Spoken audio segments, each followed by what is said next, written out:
neither that value terminates and nor that value is going to give you any repetition. So ultimately you can say irrational numbers are the numbers which can neither terminate and can never repeat.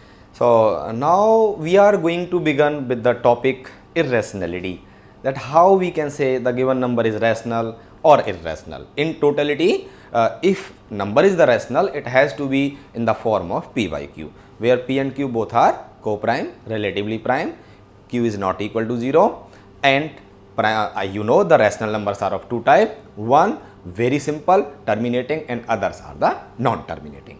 Now if number is not lying in both the categories, then number has to be irrational as discussed with you. So if number is rational, then there must be its proof, there must be a logic that why it is the irrational number.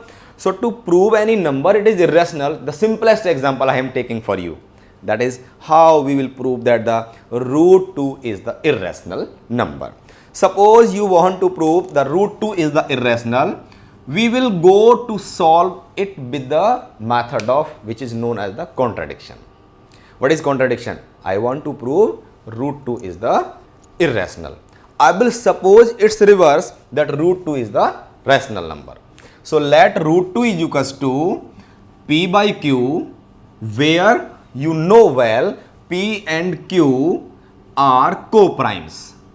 P and q are co-primes and q is not equal to 0. The meaning of co-prime is very much clear, that their HCF is no number other than 1. Now if I ask you to squaring both sides, if we will square both sides, what we will get? 2 is equals to p square by q square. We all know the very ordinary process of the cross multiplication.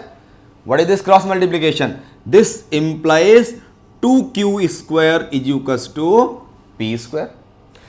Now if I mention this as the relation number 1, so what I am noticing? I am noticing the left hand side of the relation number 1 is a multiple of 2, and also left hand side and right hand sides are equal. The right hand side is the p square. So as the left hand side is a multiple of 2, so right hand side has to be multiple of 2. So I can conclude from here that p square is a multiple of 2. If p square is a multiple of 2 means I can say p is a multiple of 2. If p is multiple of 2, then I can write p is equals to 2k. Multiple of 2 means k is any other integer. When we multiply k by 2, we get a result p.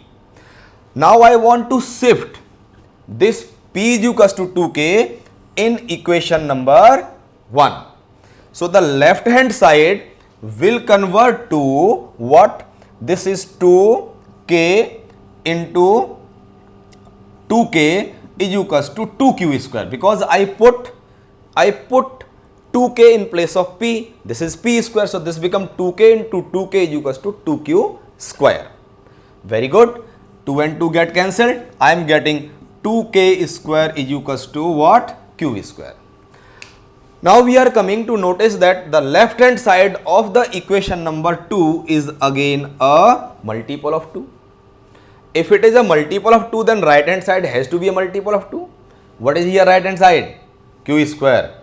So q square is multiple of 2. So q is multiple of 2.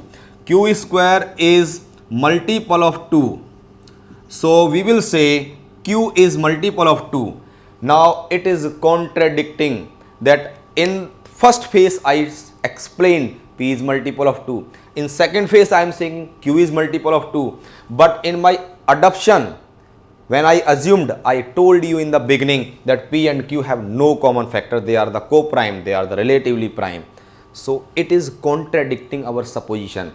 From conclusion is coming out to be p and q have the 2 as the common number, but assumption says there is no common number. Hence what we conclude, that our supposition is wrong, that root 2 is a rational number is wrong. Hence it has to be an irrational number. So to prove some sort of results, you can use the same method, or you can use the method of doing the square root.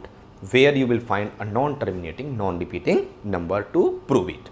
And in next go, we will discuss some more important and the useful examples.